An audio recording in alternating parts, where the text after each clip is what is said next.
Assalamualaikum warahmatullahi wabarakatuh.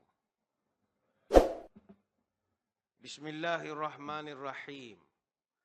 Alhamdulillahi hamdan katsiran tayyiban mubarakan fihi kama yanbaghi li jalali wajhikal karim wa li 'azimi sultanik.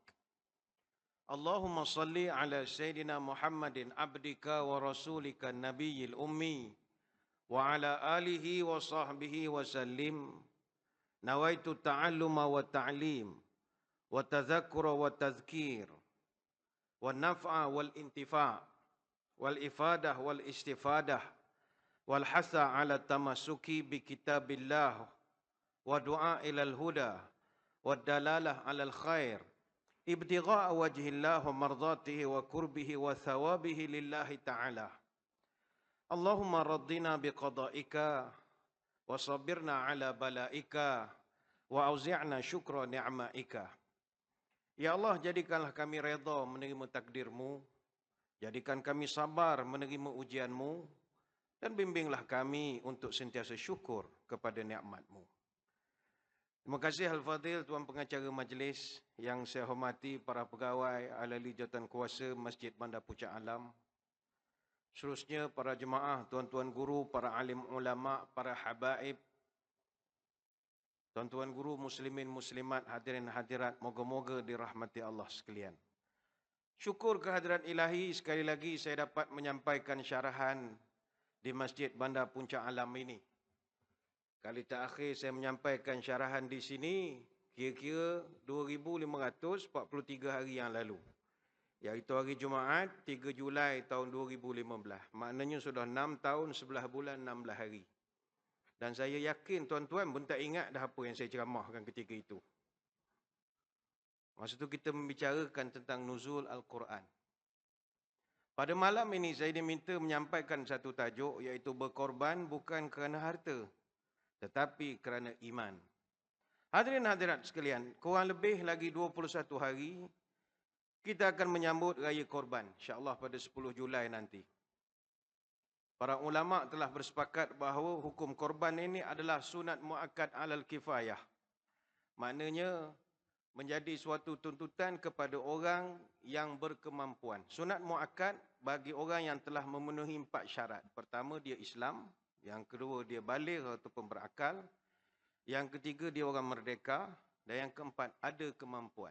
Dalam kitab Al-Iqna' disebutkan, dimakruhkan seorang yang ada 4 syarat ini tapi tak melakukan korban. Sehingga kan para ulama berpegang kepada dalil man wajada sa'atan falam yudahi fala yaqrabanna musallana. Nabi pernah beri amaran, siapa yang ada kelebihan rezeki tapi tidak melaksanakan korban, jangan dekati tempat semayang kami. Hadis riwayat Imam Ahmad dan Ibnu Majah. Namun alhamdulillah hari ini kita melihat begitu bagus sekali sambutan daripada masyarakat tentang dalam nak melaksanakan ibadah korban ini. Cuma pada malam ini kita ingin melihat dari satu sisi yang lain. Dalam kegairahan kita melaksanakan ibadah korban, ingatlah bahawa Allah Ta'ala melihat korban kita itu bukan kepada benda yang dikorbankan. Tetapi ada lagi benda-benda lain, faktor-faktor lain ataupun IV lain yang Allah Ta'ala nilaikan daripada pengorbanan ketika kita melakukan korban. Sebab itu tuan-tuan sekalian, setiap orang yang melakukan korban pasti sangat mengharapkan korbannya diterima oleh Allah. Hanya orang yang diterima korbannya sahaja yang layak mendapat segala fadilat dan keutamaan korban. Kita selalu mendengar hadis-hadis yang diulaskan oleh para asatidzah tentang kelebihan orang melakukan korban.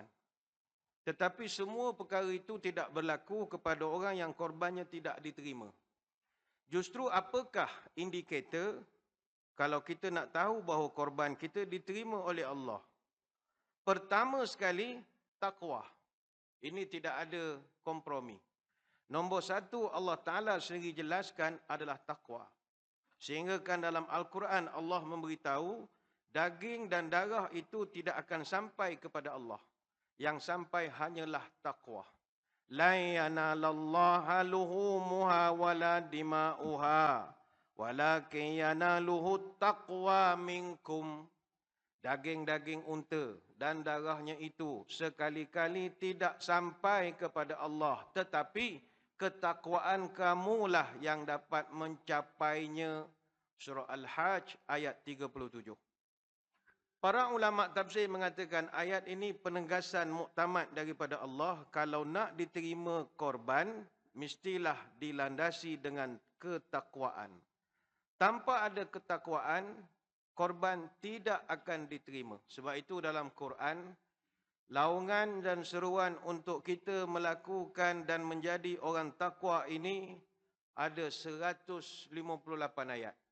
Dan ada puluhan hadis-hadis Nabi SAW yang memberi guide kepada kita bagaimana nak jadi orang takwa. Banyaklah cakupan maksudnya. Takut, beribadat, tinggal maksiat, mengesakan Allah, ikhlas dan macam-macam definisi operasionalnya.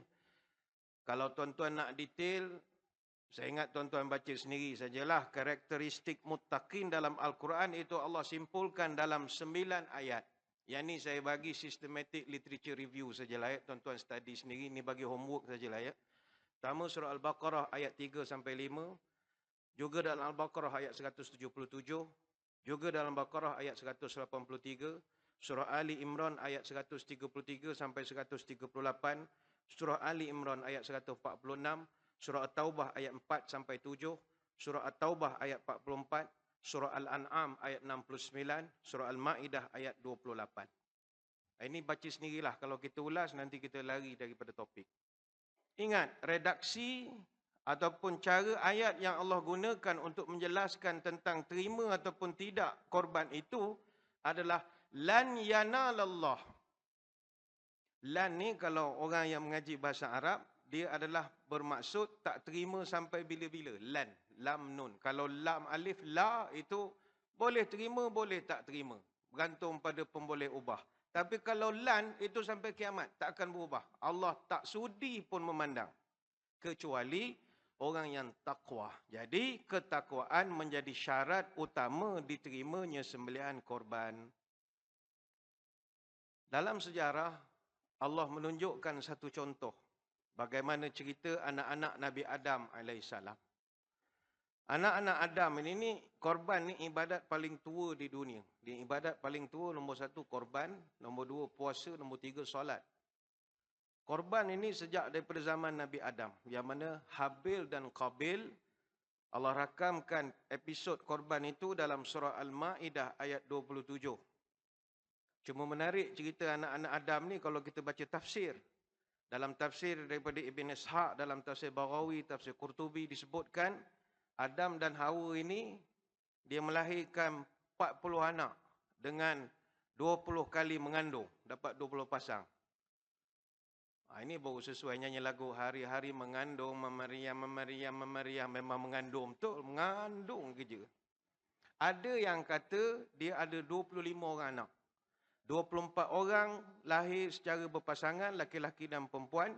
Kecuali seorang saja tak ada dia punya pasangan, iaitu Nabi Syith. Nabi Syith, anak Nabi Adam yang kelima. Dia lahir dengan sangat istimewa, tidak ada dia punya pair dia, tak ada pasangan dia. Ada juga setengah riwayat yang sebut, Nabi Adam dan Hawa ni ada 13 orang anak laki-laki dan 12 orang anak perempuan. Semuanya dilahir selang bunga, berurutan. Laki, perempuan, perempuan, lelaki. Laki, perempuan, perempuan, lelaki. Laki, perempuan, perempuan, lelaki. Dan begitulah seterusnya. Namun anak-anak Nabi Adam ini ramai. Cuma bagi kita, tak adalah kenal sangat dengan anak-anak Nabi Adam. Kecuali dalam eskatologi Kristian, Yahudi, dia ada agak detail sikit. Sebab itu pahaman dia lebih mendalam lagi. Anak Nabi Adam yang popular kalau dalam bagi kita umat Islam, 3 sajalah. Qabil, Habil dan Syith. Kalau dalam eskatologi Kristian, Qabil dia panggil Cain, C-A-I-N. Kalau Habil dia panggil Abel, A-B-E-L. Kalau Syith dia panggil Seth, S-E-T-H. Jadi Syith dia lahir selepas Habil meninggal. Qabil lahir dulu, Habil mati dulu. Kembar Qabil namanya Iqlima. Dalam setengah riwayat sebut Kalmana. Ada sebut awan. Kalau orang putih panggil Evan. Kembar Habil namanya Labuda. Ataupun dalam eskatologi lain dia panggil Balbira. Ataupun nama yang lebih popular dan banyak digunakan oleh orang kita, Azura. Azura juga adalah nama lain kepada Labuda. Jadi ketika Nabi Adam hendak menikahkan Habil dengan Iklima dan juga Qabil dengan Labuda, maka Qabil protes. Sebab kembar si Habil yang namanya Labuda itu tidak comel. Sedangkan kembarnya sendiri Iklima cantik. Jadi timbul konflik kekeluargaan. Solusinya berdasarkan wahyu daripada Allah, Nabi Adam telah mengarahkan kedua-dua anak lelakinya itu buat korban. Siapa yang diterima korbannya, maka dia yang berhak menikahi saudara kembar kepada Qabil. Jadi Qabil ini, dia seorang petani, crop farmer. Dia seorang petani, dia hanya korbankan seikat gandum saja. Dan gandum yang dia pilih pula, gandum yang biasa-biasa saja. Bukanlah gandum yang grade super A apa tak ada. Yang jenis biasa-biasa. Dan Habil pula seorang penternak kambing. Ataupun shepherd lah kita panggil. Dan dia telah memilih kambing yang terbaik, kambing yang paling gemuk. Diringkaskan cerita, setelah korban dipersembahkan, Allah turunkan satu petanda berbentuk api berwarna putih. Dan dengan izin Allah, api itu dia bawa korban Habil. Dan tidak ambil korban daripada Qabil. Jadi bila dia ambil, itu tanda bahawa korbannya itu diterima. Jadi apabila korban tidak diterima, Qabil marah. Dan mengancam nak membunuh si Habil. Sebab dia tetap tak nak Habil kahwin dengan kembarnya yang nama Iklima yang comel itu. Ni cerita ni macam drama pukul 10. Tapi tak. Dia cerita Quran. Tuan-tuan balik buka surah Al-Ma'idah ayat 27. وَاتْلُ عَلَيْهِمْ نَبَأَ ابْنَ آدَمَ بِالْحَقِّ إِذْ قَرَّبَا قُرْبَانًا فَتُقُبِّلَ مِنْ أَحَدِهِمَا وَلَمْ يُتَقَبَّلْ مِنَ الْآخَرِ قَالَ لَأَقْتُلَنَّكَ قَالَ إِنَّمَا يَتَقَبَّلُ اللَّهُ مِنَ الْمُتَّقِينَ. Panjang ceritanya. Ketika berlakulah dialog antara dua beradik itu, Habil dengan Qabil kata, aku nak bunuh kau. Habil ketika itu, dia tidak melawan. Dia serahkan dirinya kepada Allah.